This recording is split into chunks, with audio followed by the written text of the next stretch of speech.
Welcome to the PA Books podcast. PA Books is a production of PCN, the Pennsylvania Cable Network. This program features interviews with authors of books on Pennsylvania people, history, sports, business, nature, and politics. While the focus is always on Pennsylvania, topics like the Revolutionary War, the Battle of Gettysburg, the Industrial Revolution, the coal and steel industries, and authors like John Updike, David McCullough, and John Grogan have a universal appeal. We hope you enjoy this podcast. This is PA Books, featuring authors of books about Pennsylvania's people, politics, history, business, and recreation. This week, author Sally Keehn discusses her books I Am Regina and Moon of Two Dark Horses.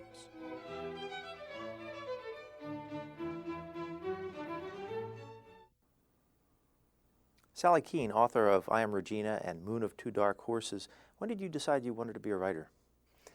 I believe I always wanted to be a writer ever since I was young, but I didn't think that I could be one. I didn't believe in myself. I didn't think I had the talent. And so for a long time I would write poetry and short stories that my father would keep, often about winged horses like Pegasus. I went on to college where I majored in English literature. And then I went on to get a degree in library science because I loved books.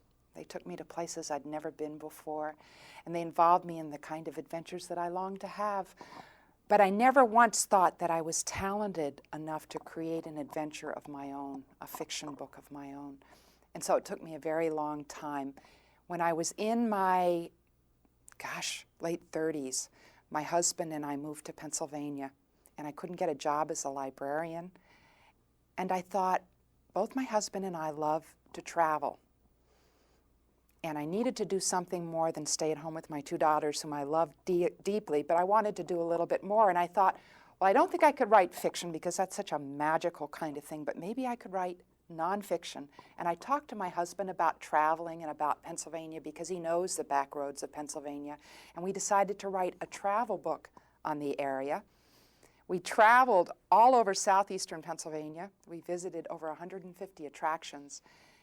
And our book, Excursions, Day Tripping in and around Pennsylvania's Dutch Country, that book right there, came out in 1982. The writing of this book taught me several things. First of all, it taught me, yes, I could write nonfiction.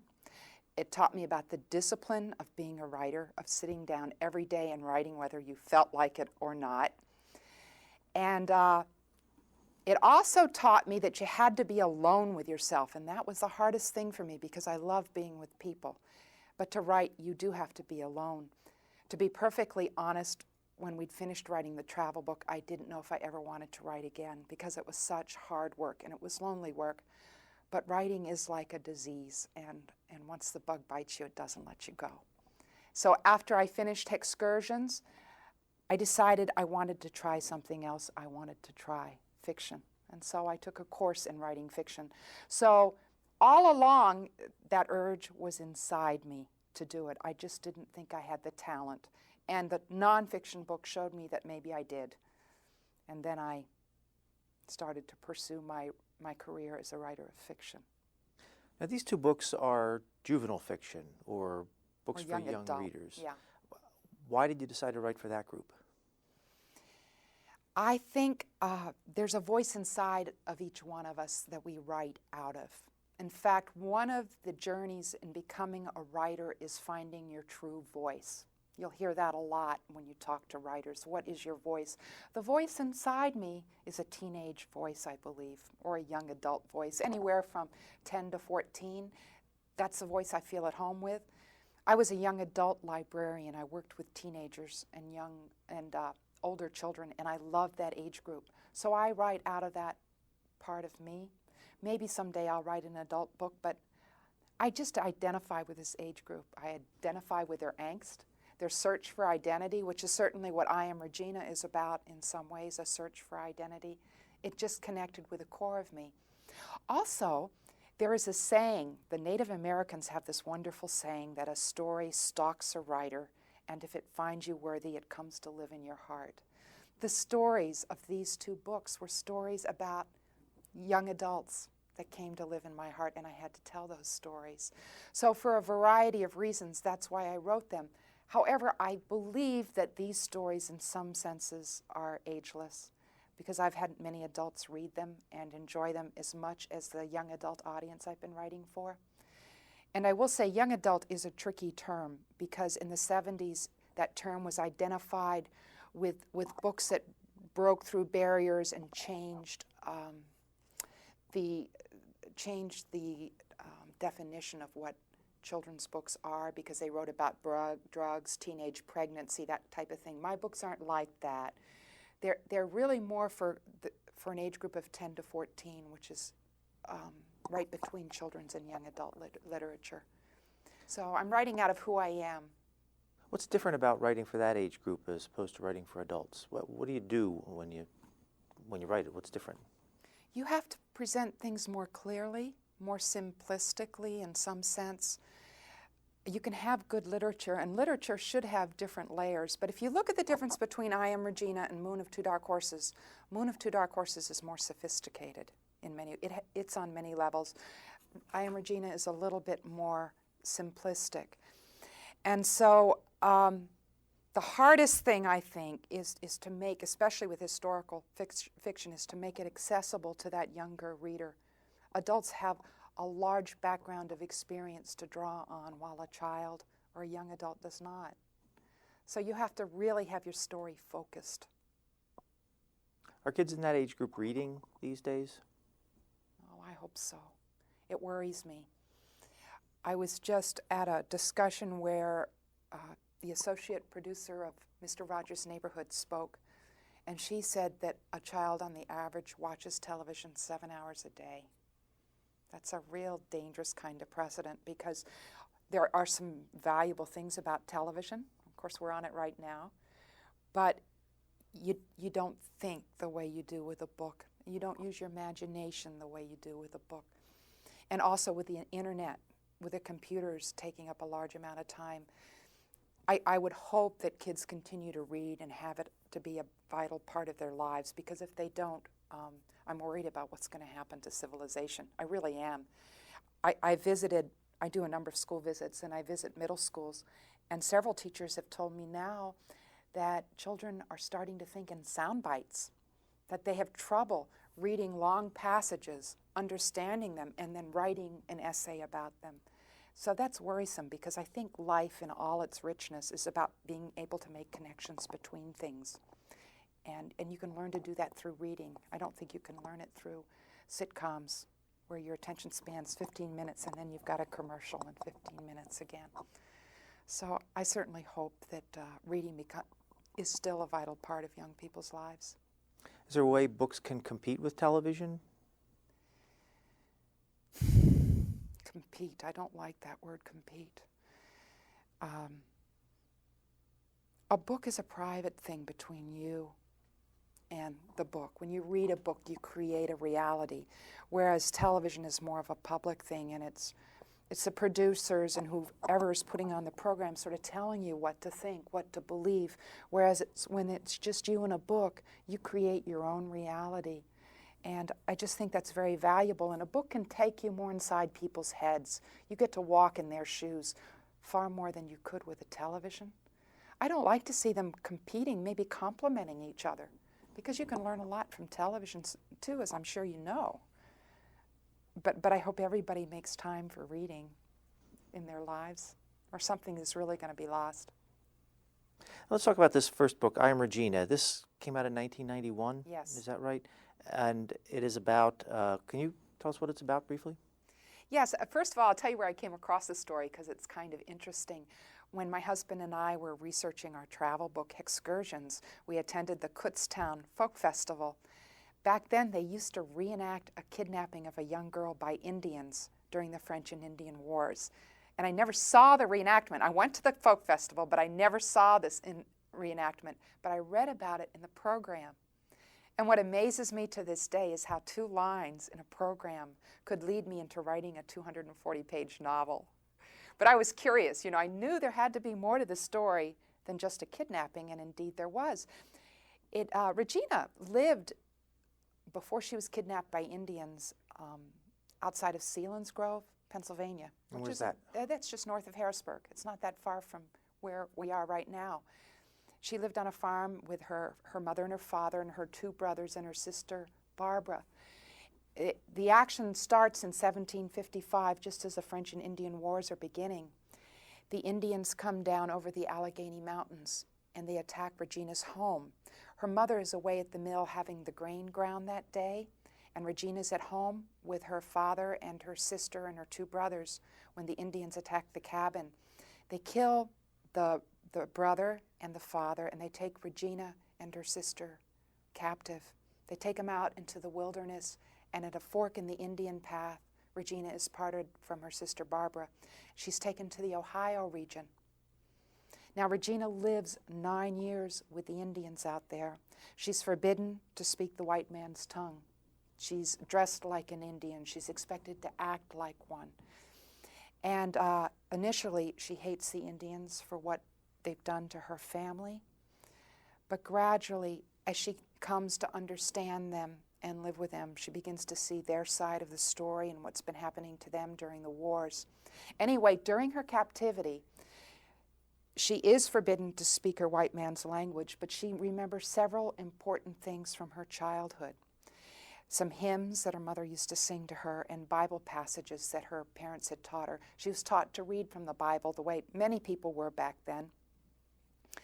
And during her captivity, she undergoes some traumatic experiences. And so she does lose all memory of her home and family, even her white man's name. The only thing she remembers are these hymns and these Bible passages. After a 9-year captivity, Regina is freed by a man named Colonel Bouquet. He takes her, along with other captives who've been taken during these wars, to Carlisle, Pennsylvania, which again is not far from Harrisburg. And ads are placed in all the newspapers. If you've lost a relative in the war, please come here to claim them. Well, the day that everybody comes to Carlisle to claim their lost relatives, Regina can't recognize anyone in the crowd. And of course, she doesn't speak the language. She speaks Indian. And there is one old woman who seems to recognize her, but the woman's hair is white like snow. And Regina, in her dreams, she's seen her mother with hair the color of the hickory nut and pale skin. And this woman looks at her, and Regina thinks, I don't know this woman. I wish I did. Her face is kind. I'd love to have her for my mother, but she doesn't look familiar. The woman, in turn, sees something in Regina that reminds her of her daughter. And she turns to Colonel Bouquet in despair, and she said, you know, that girl over there looks a little bit like my daughter might have looked, but she's tall, she's grown up, she looks like an Indian. I mean, what is there that might help me recognize her? And Colonel Bouquet said, is there any kind of birthmark she might have? And the mother said, no. And he said, is there anything you might have done for her when she was a child, something very special that she would never have forgotten? Well, the mother said, I used to sing for her. And Colonel Bouquet said, well, sing for her now. And so the mother starts singing this hymn that has brought Regina such courage in her time of hardship. And Regina joins her in singing it. And that's how the two of them are reunited. So it's a beautiful, beautiful story. It's a compelling story. And I had that to work for when I was going to write this book. And it wasn't an easy story for me to tell. It took me 3 years to write it. And at times I felt like giving up. But then I thought, my gosh, it's such a gorgeous story. And I had this picture of a tombstone that we have here that I hung on my wall.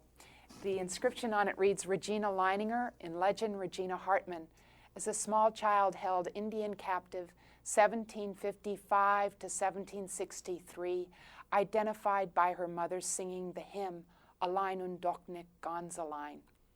And so when I felt like giving up, I would look at that and think, I have to tell this story. And I think the beauty of the retelling is not only Regina's courage and faith in times of hardship, but how she came to love and understand what the Indians were going through during this difficult time. She goes through a real transformation, as I did researching this book. I've told a lot of people that when I was growing up, I didn't like history, because I thought history was just the dry memorization of names and dates, and I had trouble memorizing things. It wasn't until I met Regina that I realized that history, even the word itself, is composed of story. And I think it's a story that grabs us reluctant historians into a love of the past. And it's a story that makes us realize that history is as much a part of the present as my sitting across here from you. I mean, it's a part of us. There is a scene in I Am Regina where the soldiers come to rescue her. And at that point, she has such loyalty to the Indians. And the woman who's taking care of her, she was a harsh woman, but in some ways she was loving. Her name was Wolfen. She called Regina flesh of my flesh, bone of my bone. And the white soldiers come to rescue her, and they tell Regina, we've come to take you home, to your white man's home. And Regina can't remember her white man's home except in dreams, but there's a longing for her to find it. So she feels torn in two between the Indians with whom she lived 9 years of her life and the whites with whom she lived 10. And there's a line she cries out, who am I, in that passage. I think every adolescent and even many of us adults wonder, who am I? That's something universal that transcends time. And so I would hope with historical fiction that when children read it, they can realize that what happens in the past is very much a part of the present also. So this was a book that was transformational for me. It changed my life in many ways. Can you give a little bit of background? You said the French and Indian War. Who fought in that, and how did the Indians get involved in it? It was the French and the British fighting over a land in America. And the French always seemed to be closer to the Indians. They treated them with respect, and they seemed to be more grounded in their way of life. So the French would gather Indian allies to fight against the British. The British, in turn, would gather allies to fight against the French. They were fighting for the continent. And of course, the white man's wars inevitably involved the Indians in it. So French and Indian Wars is really kind of a misnomer. It's really the French and the British fighting for the land, the New World, but they drew the Indians into it. So I suppose the British named it, I'm not sure, I'm not a historian, but perhaps the British called it the French and Indian War because oftentimes the French and their Indian allies were fighting against the British. And there were these Indian kidnappings? I mean, that's historically Oh correct? my goodness, yes. There were frequent kidnappings, and I can understand why. But Indians, unlike the whites, adopted their captives and often adopted their captives and made them part of their families. I have some interesting sources. Now, where did I put, there's a manila folder here, and it has some, I used primary sources when I wrote this book, and in these sources, I wrote about I came across the account of Regina's captivity that was given to a minister. I also came across the captivity of a man called Old White Chief of the Iroquois Nation. And I just want to read you what he said. Oh, here's your folder. Yeah. This is kind of interesting. Here it is. As a 4-year-old Pennsylvania boy, Old White Chief was taken captive, and this is what he says. The last I remember of my mother, she was running, carrying me in her arms. Suddenly she fell to the ground on her face, and I was taken from her. Overwhelmed with fright, I knew nothing more until I opened my eyes to find myself in the lap of an Indian woman. Looking kindly down into my face, she smiled on me and gave me some dried deer's meat and maple sugar. From that hour, I believe she loved me as a mother. I am sure I returned to her the affection of a son. So I read a number of these captivities where the person who was captured became so much a part of their Indian family that they never wanted to leave. So yes, this was very, very common. In fact, in my book, I Am Regina, there's a woman in it named Nonchetto who befriends Regina and is very loving. She's almost like a mother to her. Nonchetto, I don't know if she truly existed in fact, but I drew her from the many cases of kindness the Indians showed to whites during captivity. So she's a composite of people that I read about. But yes, this happened very often. Another incident I came across was when Regina is being returned to the white soldiers, she travels to Fort Pitt in a wagon, and there is an Indian woman in the wagon with her. And this Indian woman is married to, it's a white woman, and she's been married to an Indian, and she's had children by that Indian. And she says to Regina, when I return to my white family, will they have anything to do with me? Will they associate with the wife of an Indian chief? And she said, and my husband, who has loved me so, how can I desert him? That night, after she told Regina this, she escaped from the white soldiers, and she went back to live with her Indian husband. So this happened. This was very common. So the reunion in Carlisle actually took place, that's historically correct? Oh, yes, yes. The beauty of this story is I was able to find many primary sources, not many, but several that I could base it on. When Regina was freed from her captivity and she went back to live with her mother, she asked for a hymn book and the copy of the great book in which God speaks to man. That's what she called the Bible. So her mother took her to see the Reverend Henry Melchior Muhlenberg, who was a prominent Lutheran minister who lived outside of Philadelphia.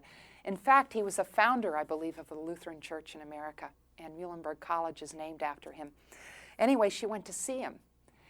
And he was totally amazed because she could not speak, her native language was German. She could not speak German for everyday talk.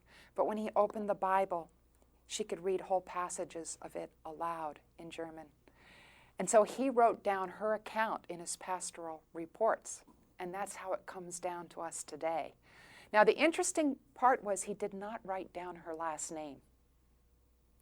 And so there has been two strains of stories that have come down to us. Many people say Regina's last name was Hartman. Others say it was Regina Leininger. And so on the tombstone, you have Regina Leininger in legend, Regina Hartman, because two strains of stories came down to us. The reason Regina Leininger was settled on was because the Pennsylvania German Society did a lot of research into this story. It's well loved throughout all this area. And they discovered Regina's sister Barbara escaped from the Indians after 3.5 years of captivity. She went to Philadelphia and gave her account to a writer there. And her account gelled with what happened to Regina when she was kidnapped. So they put the two accounts together and were able to figure out that she was indeed Regina Leininger. However, there may have been a Hartman that underwent a somewhat similar experience. There are Hartmans to this day that believe that Regina is a Hartman. And to them I say, for me, whether she's a Hartman or a Leininger, it's the beauty of her story that truly matters. It just grabs your heart. How did you find all these accounts of this story? Well, I'm a librarian by trade, and so I just started researching it, and it is local history, and the Allentown Public Library has a wonderful local history room, so I started there. And I just started to browse through the Pennsylvania German Society proceedings, and I came across all this research they'd done on Regina. And from there, I was able to go to the primary sources. They even quoted the primary sources verbatim, and so I was able to get that. I traveled also to Carlisle, Pennsylvania, visited the Historical Society there. I found something very interesting there. I believe it was in part of Colonel Bouquet's papers. In his orderly book, I found one of the first examples of germ warfare, what I would call germ warfare in America, where Bouquet orders his soldiers to leave blankets infested with smallpox along the Indian trails. That shocked me. But you find little nuggets like that when you're doing this kind of research. I also went to the museum in Harrisburg. You have a wonderful Native American exhibit there, and I got information there. In Allentown, we have the Lenni Lenape Museum at the Trout Hatchery, which is wonderful. That gave me wonderful details, like Regina gathering milkweed floss to absorb her monthly flow. Well, that was the kind of thing that I got from that museum. It had the real earthy kind of stuff that you need. You need those details to make a story come to life. My editor calls it verisimilitude. It's using lifelike details to bring a story to life. So I tried to root it as much in history as I could, using the kind of details that would make it come alive. You said it took 3 years. Once you sat down and had it written, wrote the last word, what did you do with the manuscript? Well, that's not quite how it worked. The reason it took me 3 years, I should explain. First of all, I decided I couldn't write fiction at that time, so I tried a nonfiction article. So I wrote it for, I intended to put it in a book about wilderness women who lived on the Pennsylvania frontier. I had all these marvelous stories I'd come across while doing the travel book. And I approached the publisher of the travel book with a proposal for this wilderness women book. And while he was interested in it, his marketing staff thought there would not be enough of a market for this kind of book. And so then, so they turned it down, and I didn't try to market it elsewhere. And then I tried to tell Regina's story as a magazine story for a historical magazine based in Pennsylvania. Initially, they were interested, but then they turned it down. And I think I know the reason why. I'd already begun to fictionalize the story. So then I put it away while I developed my craft as a fiction writer, and I sold magazine stories and things like that. And then it began to haunt me. It began to stalk me from my file drawer. And so I took it out, and I thought, you know, I'd done a lot of the research. And I sat down to begin that first chapter, and I couldn't get inside her head. Because when you write fiction, you've got to know your character. You've got to get inside them. I struggled for 9 days with point of view and tense, you know, whether I tell it in third person or first person. Suddenly, I started to write this novel in first person, present tense. I would never recommend that for anybody wanting to write a novel that encompasses 9 years of history. But that's the way the voice, as I talked about much earlier in this program, came to me. And it was a kind of lyrical voice speaking in present tense. And so suddenly that was a magic. That was my muse connecting with me. And then I was on my own, and then I had to really work to get the story together. I'd written, I'd say, maybe 9 chapters, and I went to a writer's conference at Trenton State College. Every year they have a writer's conference. There was a workshop there given by a local author from around here now, from Lancaster, Pennsylvania, Judith Gorog. She writes marvelous, scary stories. She's a great writer. And when I handed her my manuscript, I gave her my manuscript, and she wrote on it, "This is the kind of story that every reader hopes to find." And she said, "I want to put you in touch with my editor at Philomel Books in New York. It's a division of Putnam, Patty Gouch, because she loves this kind of book."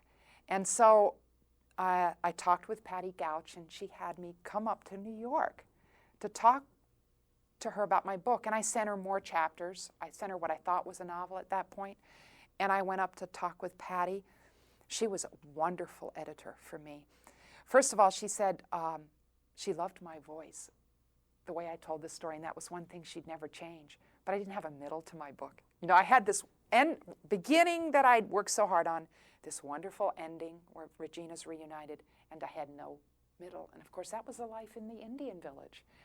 And furthermore, I've been brought up in a Navy family where you don't show your emotions. And so the whole book was told from a distance. So she went through the manuscript, and she kept saying, "How does Regina feel here? How does she feel?" And it was so painful for me because suddenly I had to get inside, really get inside this character and show how she felt about what was happening. And so I left that day without a contract, and my mind was reeling. I mean, this was novel writing. This is the difference between history and historical fiction, because you have to get into the heart and mind of a character living over almost 250 years ago to show how they felt. That way you can connect with your reader today. As I said, that emotion that transcends time. So Patty, I worked for 7 months, and then I sent her the revision, and we went back and forth, I believe, 2.5 years before I got a contract on the book. And when I did, you know, I just thought that this is the most glorious thing that could ever happen. But she brought out the very best that was in me, which is what every editor, I think, should do. So that's when I said it took 3 years. I knew the story, by the way, 9 years before it was published. 3 of those years, I worked with Patty on the novel version. Those other 6 years were time spent in the file drawer, time spent trying to write a magazine story, time spent trying to write a nonfiction article. So I'm stubborn. I don't give up. and nothing comes easy for me. But when I talk to kids in schools, I say, look, if you have a dream and you're willing to work hard at it, it'll come true. Maybe not exactly as you had planned, but it'll happen. So don't give up. So it happened for me. So when the book came out, how did you promote it? My publisher did a lot of it at the time. The book, I've given talks. I've talked to teachers. I talked at NCTE this fall, National Council of Teachers of English. I've visited schools, although I don't go to schools to promote the book. I like the kids to have read the book because they need to know the story, but just to talk to them about writing and the wonderful discoveries you make while writing and pursuing your dreams.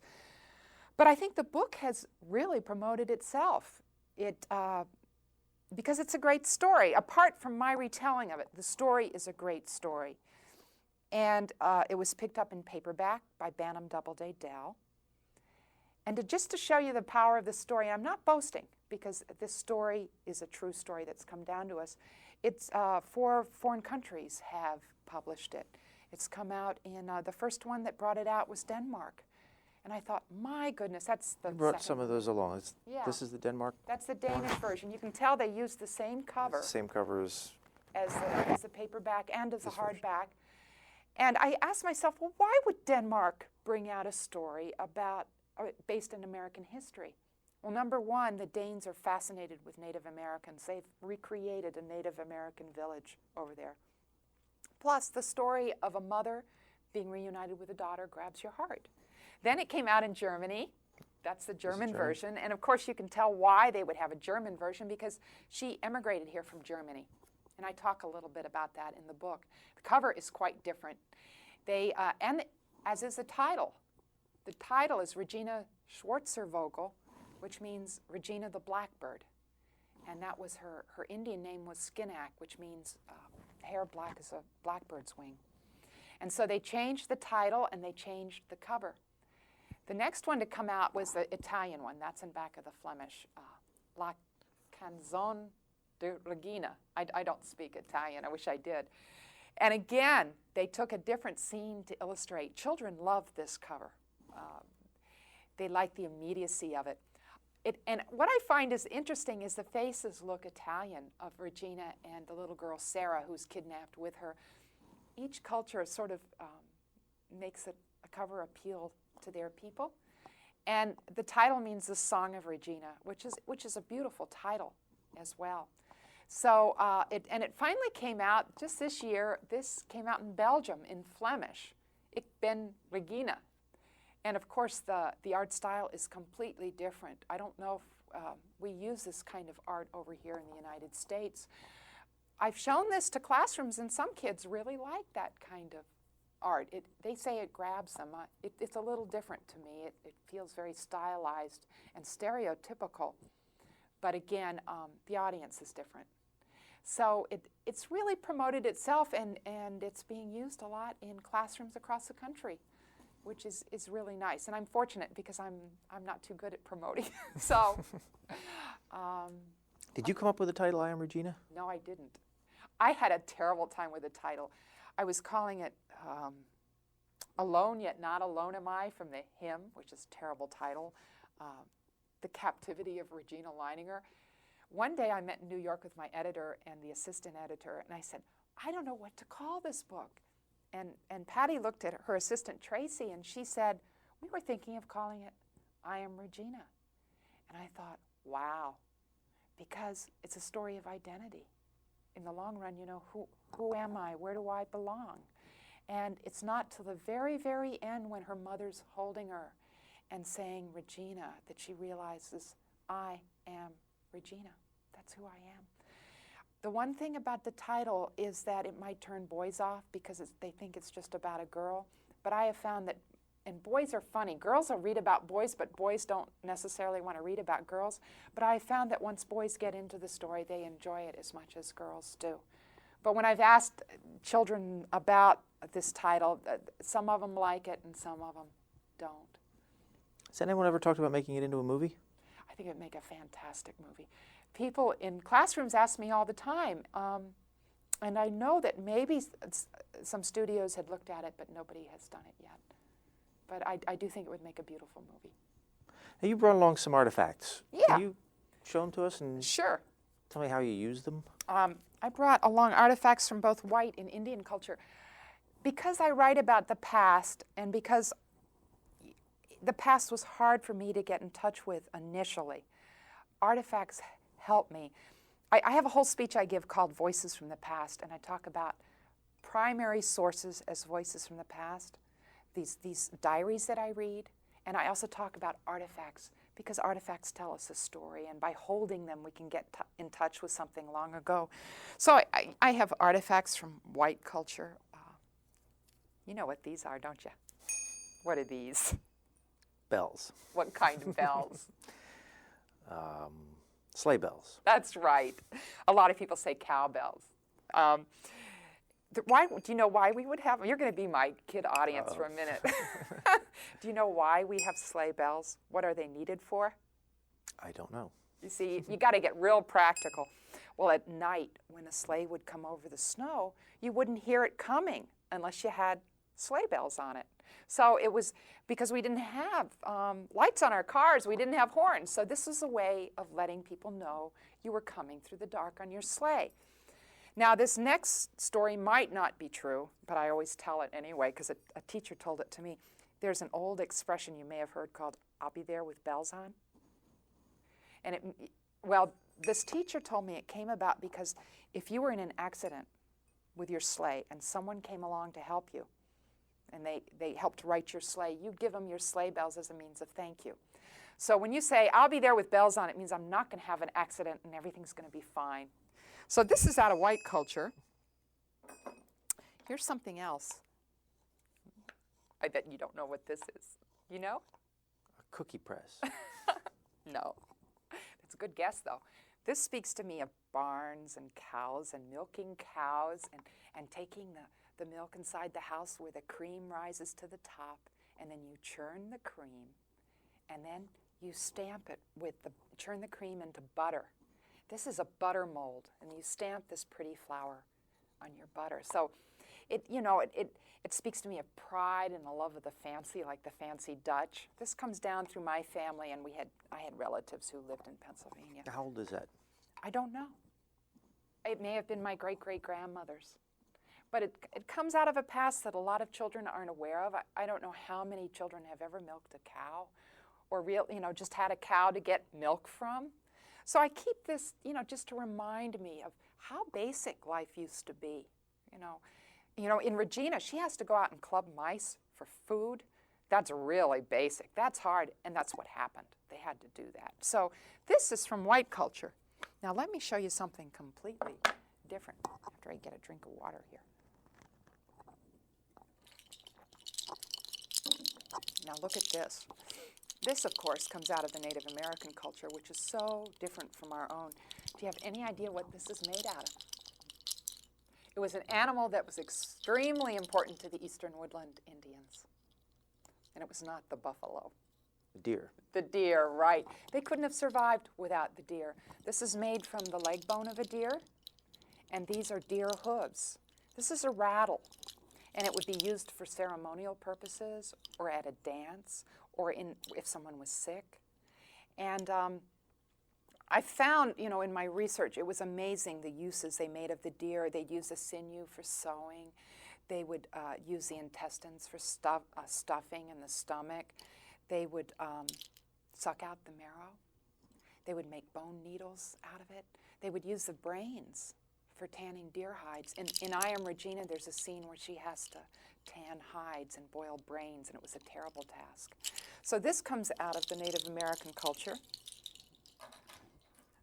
And this, of course, is a bone whistle. It's made from the wing bone of a turkey, because wing bones are very light and hollow, so you get the marrow out of it and you can make a whistle out of it. I've never blown an eagle whistle on television, but I'm going to do it now. Are you ready? Be my guess.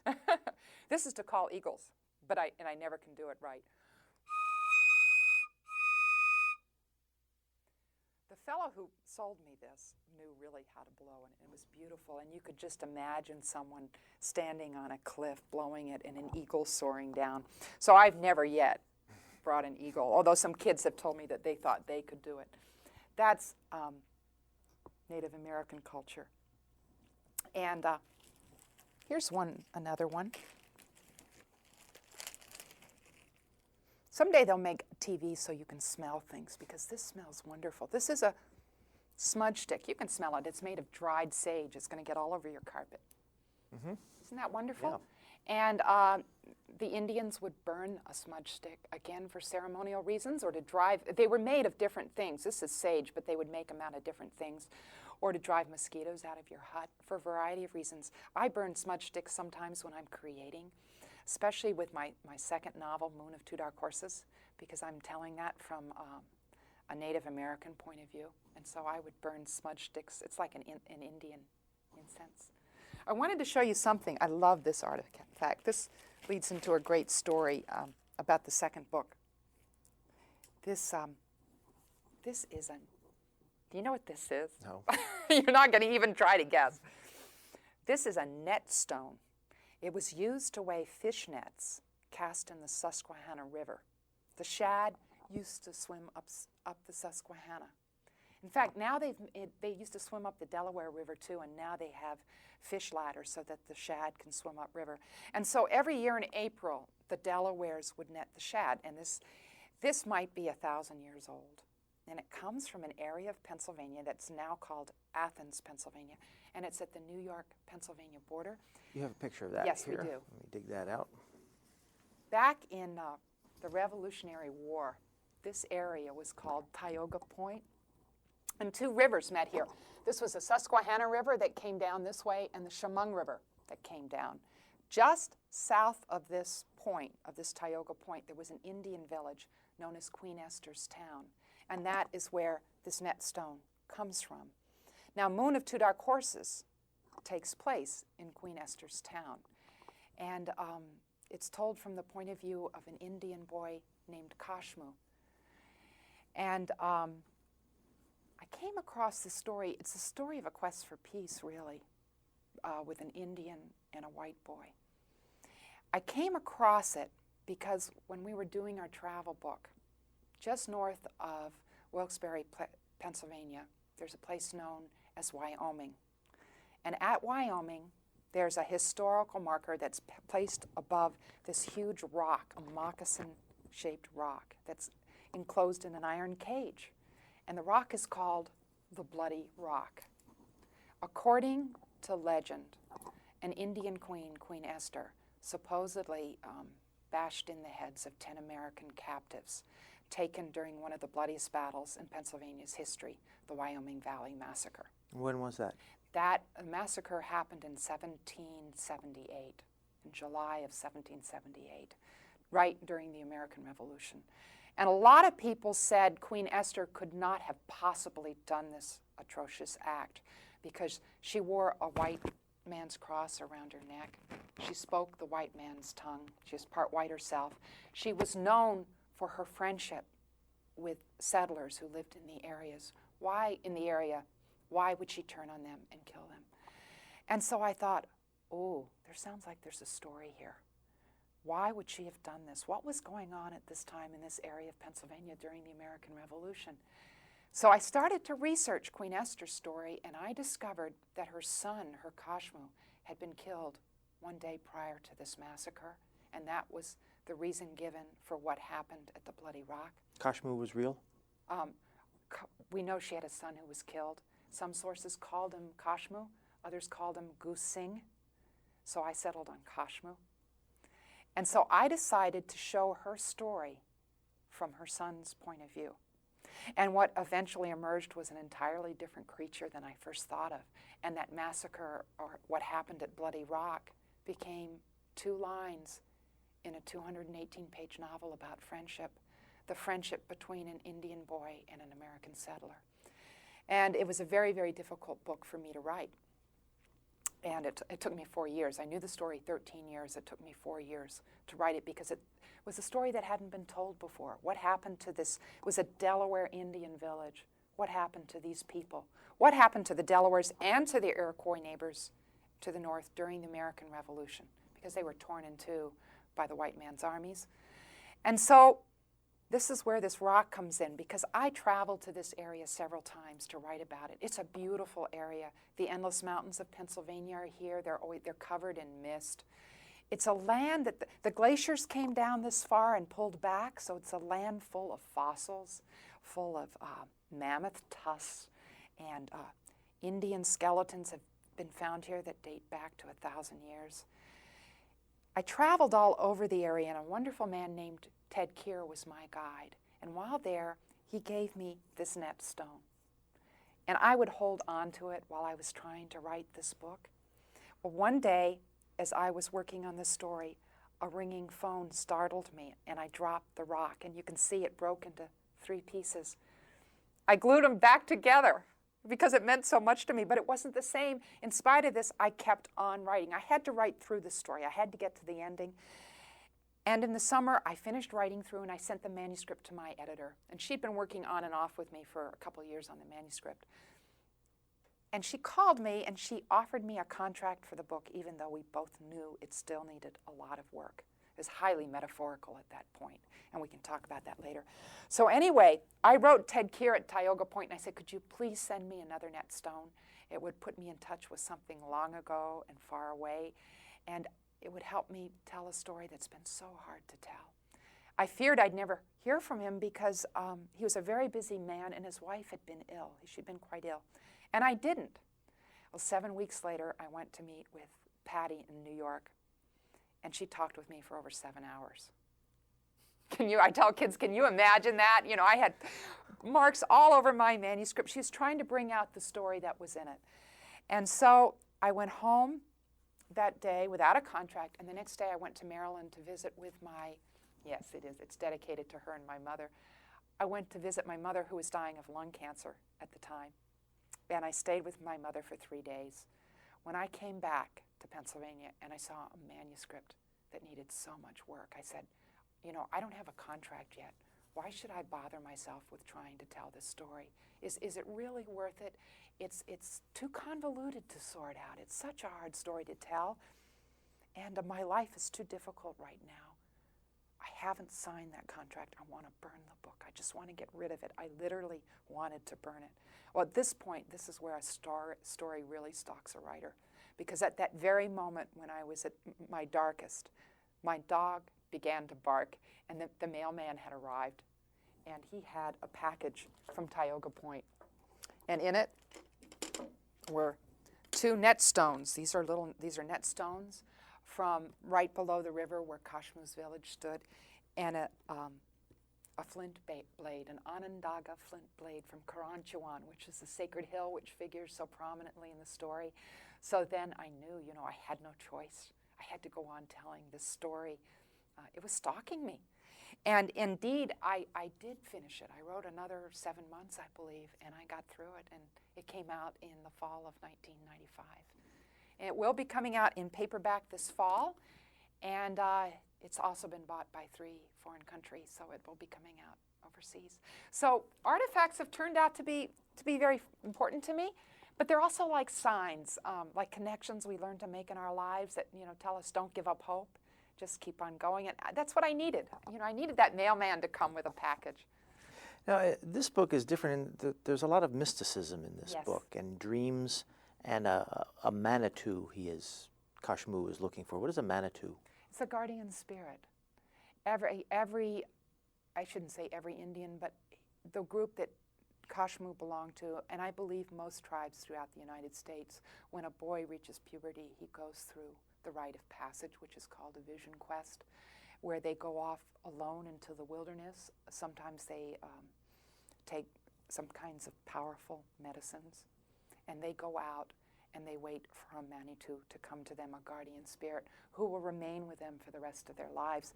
Sometimes they come back empty.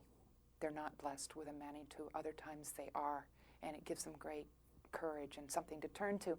And it tells them a little bit about who they're going to be in life. And so it's a rite of passage that many Indians share. And this book is heavy with mysticism, and it's quite metaphorical. And I didn't mean it to be that way, but once I started to get into the mind of this boy who's part Indian and part white, he lives in a time of what I call acculturation, where they're living in cabins like the whites. They have cows. His mother knows Christianity. She's been exposed to it. So he's at a cross-cultural kind of point. Anyway, as I got into reading books like Black Elk Speaks, which is a wonderful book, and The Visions of Lame Deer, and reading about these people who lived so long ago, I began to, I don't know, think maybe the way they would have thought. And I couldn't tell this book without mysticism and legend and metaphor becoming a real part of it, if I was going to tell it from the point of view that chose me or that I chose. And so it's a different book. It's showing, I would hope, the revolution from a different viewpoint. You know, what happened to the Indians during the American Revolution. What happened to them? They were torn in two because the British and the Americans courted them with needed trade goods. The Indians had become dependent on white trade goods, on muskets and on lead for bullets and powder to fire those guns. Because bows and arrows were not they felt bows and arrows were no match against musket balls. So they had become gradually dependent on white goods. When the war started, goods became scarce. And the British would send traders into Indian territory saying, you become allied with the British king, and we will give you all that you need, the trade goods that you need. For a long time, the Delawares and the Iroquois nation resisted these enticements. And even the Americans would hold back trade goods from the Indians. And of course, they felt like they were being starved because they needed these. And so gradually, as the war intensified and got into these frontier areas, the Indians felt pressured into either joining the Americans or the British. There's an old saying that they have, you can't live in the woods and stay neutral. And so gradually, this war between the Americans and the British tore the Iroquois nation in two. Many tribes allied with the British, the Mohawks, the Senecas, the Onondagas, and the Cayugas, whereas the Oneidas and the Tuscaroras joined the American side, and the Delawares were divided. They didn't know what to do, who to go with. They were trying desperately to stay neutral. And gradually they were brought into the war. And of course, they were destroyed by that. Because if they weren't going to be destroyed, if they joined the British, the Americans would destroy them, and vice versa. In fact, the title of that book, Moon of Two Dark Horses, is based on a vision that the Delaware Indians said that they saw in the moon right around this time, where the shadowy figures of two dark horses were fighting to possess their brother moon. And indeed, one horse overpowers the other and the moon goes black. And so it all kind of tied into what was happening to them. That vision really happened? According to sources, it did. It came down through historical sources that they saw this. And so then I used that as a metaphor for the book, Moon of Two Dark Horses. You said you talk to school groups Yes. a couple times a year. What do you say to them? Oh, I talk to them. I talk to them about a lot of things. I talk to them about these two books and about primary voices and how they can speak to us, and to keep journals, because one day a writer like me may come across their journals and write their stories. Journals are very important for showing the everyday things in life and what matters to us. I also talk to them about history and about artifacts and how they can bring history to life for them. I talk to them about the writing process and what writing has done for me and what I hope will do for them as they try to tell their own stories. Because I think in telling stories, you make connections that bring meaning into your own lives. So, I talk to them about 45 minutes. And I also go in and I show them different copies of my books. And I talk to them about the art that goes into even a hardback book with a cover. How do you choose a scene for cover? And and the struggles you go through as a writer. Do you write every day? I try to. Every morning. Some days I get obsessed with it, especially when I'm revising. Creating is hard for me. And so I might work 3 or 4 hours, but when I'm revising, sometimes I can work 6 to 8 hours. Do you work on a computer or typewriter? Computer. Computers are great, but they're also dangerous, and I tell kids this because it's so easy to revise. Do you write with a computer? Mm-hmm. So you know when you see those words on the screen, they're so easy to move around and change. And I started as a poet, so I'm in love with the sounds of words, and I can get so lost on the screen and forget the story that came before that screen and what came after. So I find I have to print it out every so often and do things in pencil, or else I can just get lost in a couple of paragraphs. What are you working on now? I'm working on an entirely different kind of novel, and it's had its own challenges. It's a story I'm fashioning out of something that happened in my own life and changing it around and creating a story. It's been extremely difficult for me to do. I've been working on it for 2 years, and I've got another revision ahead of me. And I'm working with the same editor I worked before, who is wonderful for me. She helps to bring out what I have. So it's a story of a young girl and her thoroughbred ex-racehorse who's been abused and almost starved to death. She could have had any horse she wanted. Her grandfather was going to buy it for her, but she chooses this horse, and when her father sees it, he's absolutely appalled. He said, you know, out of all the horses, why did you choose this one? And the horse is very difficult for her to control, but so is her father. He's grieving because of her mother who's died, and he's a heavy drinker. So he gets out of control too, and in a way, he's that horse. So it's the story of the girl, her father, and the thoroughbred horse, and trying to come to terms with life and controlling life. And it's going to take me a while to get it written. You grew up around horses? I did, yes. I loved horses. I still do. I don't have them anymore, but I bet people think that book's about horses because A Moon of Two Dark Horses, of course, has horses in the title. But I started riding horses when I was about 7. And then when I was 12, I got my 11.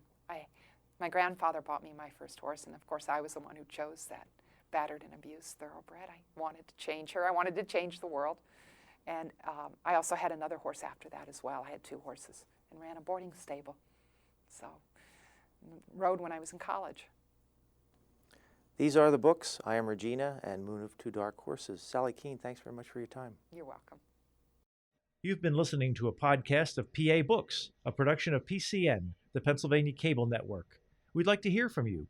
Our email address is pabooks@pcntv.com. Like us on Facebook to learn more about PA Books.